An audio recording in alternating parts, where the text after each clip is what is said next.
زبان ما شرفانه.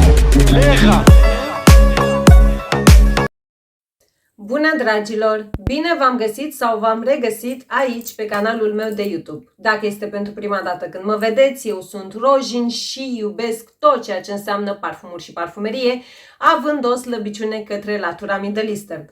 Dacă și voi sunteți în aceeași zonă de interes, v-aș mulțumi dacă ați apăsat butonelul de subscribe, implicit clopoțelul, pentru a primi notificare de fiecare dată când eu postez câte un videoclip nou. Treaba aceasta este total gratuită, nu vă costă absolut nimic să vă abonați, să vizionați videoclipurile mele, să lăsați un like, un comentariu și de ce nu să le distribuiți persoanelor cu adevărat interesate de acest subiect. Îmi cer scuze, vă spun de la bun început, am ceva probleme tehnice cu microfonul, în sensul că sunt ușor răgușită, că de ce să nu fiu și toamna spre iarna răgușită. Dar eu acum când filmez suntem vineri 15 noiembrie, iar My Scent of the Day face parte din parfumurile despre care vom vorbi astăzi, pentru că am aceste parfumuri de aproximativ 4 luni. O să vă inserez pe undeva pe aici clipul în care le-am făcut unboxing-ul și primele impresii și consider că a venit momentul să împărtășesc cu voi și părerea mea finală despre aceste două parfumuri. Și de ce nu? Mi-am propus așa să fac anumite recenzii în această perioadă, deoarece v-am mai spus și în clipul precedent, vine luna decembrie, vine luna cadourilor și nu știu, poate vă inspirați, poate vă dau idei și așa mai departe. Ei bine, astăzi vom vorbi despre Casa Rue Broca, subdiviziune a marelui brand Afnan, asta dacă nu știți, și avem parfumuri pereche, cum îmi place mie să le spun, în sensul că avem l'Alliance Stellar, marketat ca fiind parfum feminin, și l'Alliance Spirit, marketat ca fiind parfum masculin. Iar My Scent of the Day este parfumul cu care vom începe și anume l'Alliance Stellar, care vine în această prezentare. Prețul său este mai mult decât accesibil, spun eu, pentru că acest parfum vine în variantă de 100 de mililitri și este 85 de lei, dacă nu mă înșel, pe site-ul celor de la Parfumas. Oricum, în bara de descrieri, ca de obicei, veți avea link către grupul meu de Facebook Frag Family, contul meu de Insta, contul meu de TikTok și fiecare din aceste parfumuri. Aceasta este sticluța în care vine l'Alliance Stellar. Are chestia aceasta pe spate foarte faină. Nu știu, mie îmi place mult detaliul acela. Partea aceasta, într-adevăr, este din plastic, însă în interior capacul acesta are ceva metal sau are ceva care îi dă greutate, habar n-am, pentru că numai plastic nu ai senzația că ții în mână. Bun, acesta este parfumul. Ei pe site îl marketează ca fiind un parfum feminin. O să vă las notele inserate pe ecran ca de obicei și atomizorul este mai mult decât decent, în opinia mea. Iar acest parfum, dacă mă urmăriți de ceva timp sau dacă faceți parte din grupul meu de Facebook Frag Family, știți sau ați văzut că l'Alliance Stellar m-a însoțit inclusiv în vară, în concediu. Da. Știți că eu ador parfumurile din categoria heavy, dacă se poate spune așa, parfumurile grele, profunde, cu greutate, cu coloană vertebrală, cum îmi place mie să le spun și așa mai departe. Este drept faptul că a fost purtat pe vreme caldă spre foarte caldă, în climă ușor diferită, dacă doriți, în sensul de altă umiditate și așa mai departe. Dar este genul de parfum ce pur și simplu te năucește de la prima pulverizare. Și când spun asta, o spun în sensul că Are o deschidere verde spicy, aș putea spune eu, cu ceva... Are un fin de tot subton amar pe undeva pe aici. Din ceea ce cunosc eu, din parfumurile cunoscute de mine, din ceea ce am sau din ceea ce am testat până în momentul de față, nu pot asocia l'Alliance Stellar de la Rub Roca cu absolut nimic. Însă, din start, vă pot spune faptul că nu este acel parfum pentru oricine, și când spun pentru oricine, de exemplu, dacă sunteți genul de doamnă sau domnișoară, ce iubește parfumurile florale, parfumurile clasice, vintage sau, de ce nu, girly, jucăușe, bombonicioase, ei bine, l'Alliance Stellar nu este acel parfum ușor de dus. Cum să spun eu? În afară de deschiderea aceasta verde, spicy, fiind de tot amară, știu că printre note are listată nota sau acordul de rubarbă. Ei bine, rubarba de aici nu este genul acela de rubarbă ascuțită. Cu ce să vă compar eu? De exemplu, tot de la Afnan, dacă aveți suvenir floral buchet, ei bine, rubarba din l'Alliance Stellar nu se poate compara cu acordul de rubarbă din suvenir floral buchet. În opinia mea, rubarba de aici este mai domolită, cum îmi place mie să spun. Și în afară de această deschidere verde, spicy, misterioasă, are și un fin de tot subton pământiu. Și nu știu dacă are sens, dar pur și simplu este genul de aromă care te duce cu gândul către ceva verde care arde, da? Și pur și simplu tu ești acolo, ești la fața locului, cum s-ar spune, și resimți izul acela de plantă verde, fiind de tot făcută scrum, fumul care iese din altă zonă a incendiului, dacă doriți, dar totodată și izul acela fiind de tot de pământ. E genul acela de parfum cu greutate, misterios, cu siguranță este altceva. Din nou, eu una, mă repet, din ceea ce am și din ceea ce am testat până acum, nu pot asocia l'Alliance Stellar cu nimic altceva. Însă, totodată, nu este genul de aromă pe care eu să vin către voi și să vă spun, nu știu, este din zona de designer, exclus. Nu este nimic din zona de designer, nu este nimic easy rich, mass appealing și așa mai departe. Nu, este genul de miros întâlnit în parfumeria de nișă. Dar, încă o dată, subliniez faptul că nu e ceva pe care eu să pot pune degetul. După această deschidere intrigantă și misterioasă, parfumul devine mai profund, capătă o nuanță caldă, cremoasă, da? Se domolește treptat, treptat deschiderea aceasta mai sălbatică, dacă doriți. Se resimte fiind de tot un acord de tonka, însă nu este genul de tonka gurmandă, da? Cum să spun eu? Are și o fină adiere lemnoasă, ceva ce mă duce cu gândul către lemnul de cedru, acord de wood sau ceva din zona Middle Eastern. Eu nu pot pune degetul aici. Însă, pe ansamblu, compoziția sa în sine, exact cum v-am spus, dacă sunteți iubitoare de parfumuri florale, simple, bombonicioase, roz sau fresh, cu siguranță partea aceasta, fiind de tot afumată de aici, o să vă ducă cu gândul către zona Middle Eastern.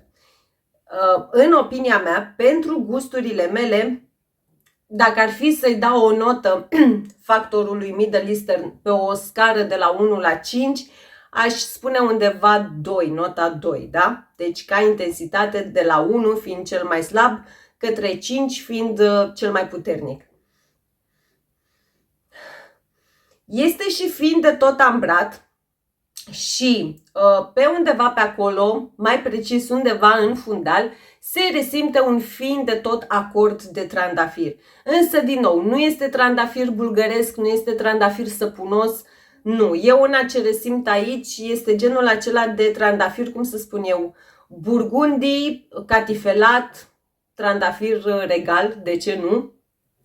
Iar în afară de felul în care miroase acest parfum, la capitolul performanțe, în ciuda prețului plătit, ca să mă exprim așa, are performanțe medii, aș putea spune eu, și vă explic imediat ce înseamnă performanțe medii la mine.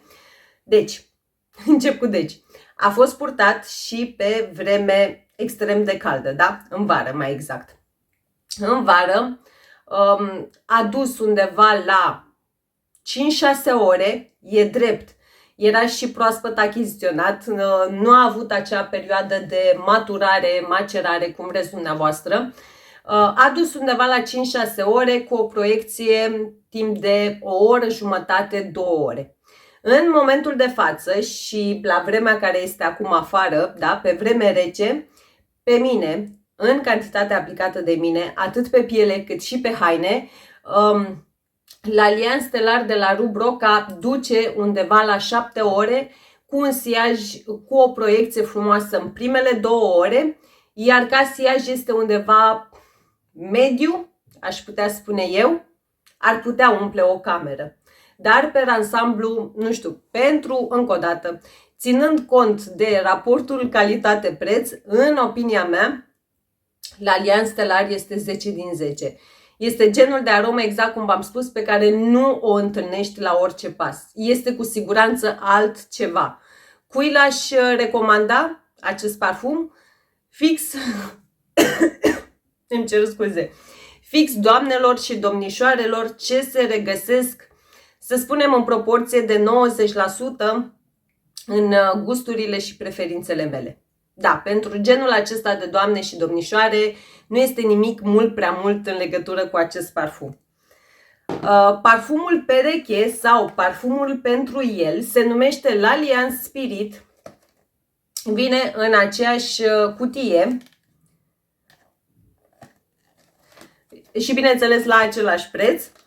Și dacă L'Alliance Stellar nu este parfumul acela pentru oricine, ei bine, L'Alliance Spirit, și da, acesta are un dent ceva mai mare față de L'Alliance Stellar. Haideți să le întorc invers ca să se... și le-am întors invers complet, ca să observați mai bine daunele aduse acestor două parfumuri. Ei bine, acesta are dauna mai serioasă, deoarece am întins mâna către el atât eu, da, chiar dacă este un parfum marketat ca fiind masculin, îl ador, dar și soțul meu. Și da, așa se explică ce se întâmplă cu acest parfum. Ca de obicei, din nou, notele inserate pe ecran și L'Alliance Spirit, nu vă mai spun, are fix aceeași prezentare, fiind parfumul cuplu, atomizorul aceeași poveste, iar ca profil olfactiv din start, de data aceasta, L'Alliance Spirit mă duce foarte mult, hai să spunem un 80%, pentru că are și un twist către zona lui Acqua di Gio Profondo, dacă zic eu bine, oricum o să vi-l inserez pe undeva pe aici.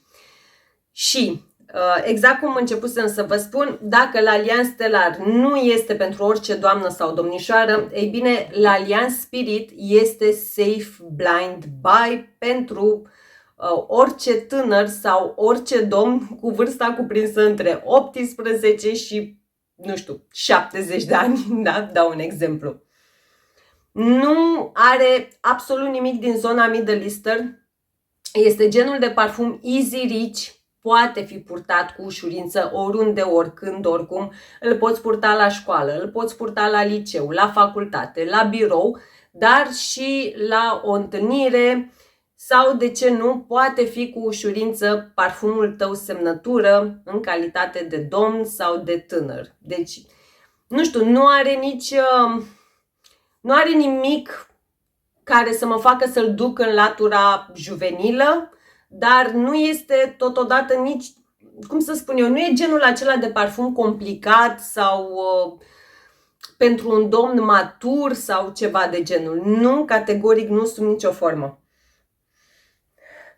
Are, cum să spun eu, genul acela de deschidere fresh, curată, are și ceva acord marin, e ceva ce te duce cu gândul către briza mării, briza oceanului, însă nu resimt pronunțat acordul acela salin, da? Care de obicei vine la pachet cu briza mării și briza oceanului.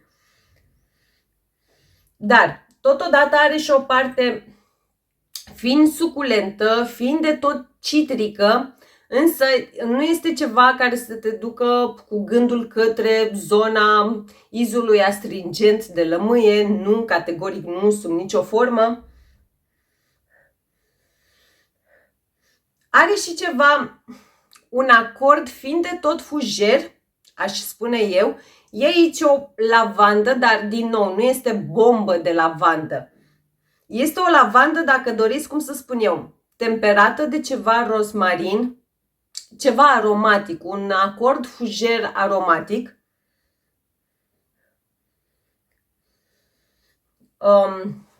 Dar toate acestea, acordul acesta fujer aromatic se petrece pe fundalul acela, cum să spun eu, proaspăt, blue, fiind de tot acvatic. Însă, exact cum v-am spus, din nou, nu este ceva care să mă ducă neapărat cu gândul către vară sau un parfum strict estival și așa mai departe. Deoarece în momentul în care acest parfum se dezvoltă, avansează către dry down-ul final, capătă, cum să spun eu, devine ușor mai profund, devine ușor mai rotunjit, devine ambrat în primul și în primul rând. Fiind de tot moscat, însă nu este moscul acela animalic, ci mai degrabă, cum spun eu, moscul acela ambrat, da? Moscul pufos dulceag, cu subton de, din nou, de acord fiind de tot, cum să spun eu, izul acela de proaspăt ieșit din duș, da? Este totodată și fiind de tot pământiu, capătă un pic de, cum să spun eu, un pic de coloană vertebrală, un pic de zvâc, iar pe undeva pe aici se resimte un acord de piele. Nu piele întoarsă, ci piele naturală. Însă, din nou, nu este izul acela puternic de piele, nici de cum, sub nicio formă nu pot spune că acaparează scena, nu. Nu, în continuare, cum să spun eu, este ca și cum îi solidifică baza, dacă doriți, îl face, îi dă acea putere, îi prelungește durata de viață, da? Și când spun îi prelungește durata de viață, nu știu, eu una cel puțin, din parfumurile marketate ca fiind masculine, că știți că iubesc multe din ele și port multe din ele, atât ca parfumuri de sine stătătoare, cât și în mai multe variante de layering. Însă, în general, parfumurile marketate ca fiind masculine, în special cele blue, cum le spun eu, cele cu subton marin sau cele fresh, de altfel parfumuri după care eu nu prea mă dau în vânt, ca să mă exprim așa, știți că sunt extrem de trecătoare. Ei bine, l'Alliance Spirit, prin baza aceasta un pic mai solidă, dacă doriți, îi conferă parfumului acea greutate, da? De asta îi spun că îi mărește durata de viață. Dar încă o dată subliniez același lucru. Atât pe pielea mea, cât și pe pielea soțului meu, l'Alliance Spirit nu este genul de aromă care să te ducă nici măcar 1% cu gândul către zona Middle Eastern. Categoric nu. Sub nicio formă nu are nici cel mai fin iz arabesc. Exact cum v-am spus, din contră, este, dacă doriți, Aqua di Gio Profondo cu un twist, twistul acela fiind fix baza aceasta, fiind de tot pieloasă, fiind de tot, de fapt nu fiind de tot pieloasă, fiind de tot ambrată. Proporția de ambră și piele nu este egală. Este mult mai ambrat în bază și fiind de tot pielos, da? Aceasta este descrierea cea mai potrivită. Dar, încă o dată, atât pe pielea mea, ca femeie, cât și pe pielea soțului meu, în dry down-ul final, Doamne, ce urât a sunat! În dry down-ul final, nu, pielea nu este actorul, nu este rolul principal. Sub nicio formă, nu. Se simte o adiere fină, fină, fină. Însă, acordul acela moscat ambrat îi ia fața dacă doriți. Da? Nu este nimic too much, nimic. La capitolul performanțe, acest L'Alliance Spirit se pare că performează mult mai bine pe pielea soțului meu față de pielea mea. Pe mine stă undeva la 5-6 ore și în momentul de față, după ce s-a așezat. Însă pe soțul meu duce undeva la 7-8 ore. Proiecția la fel este undeva la 2 ore pe soțul meu, pe mine undeva la o oră și jumătate.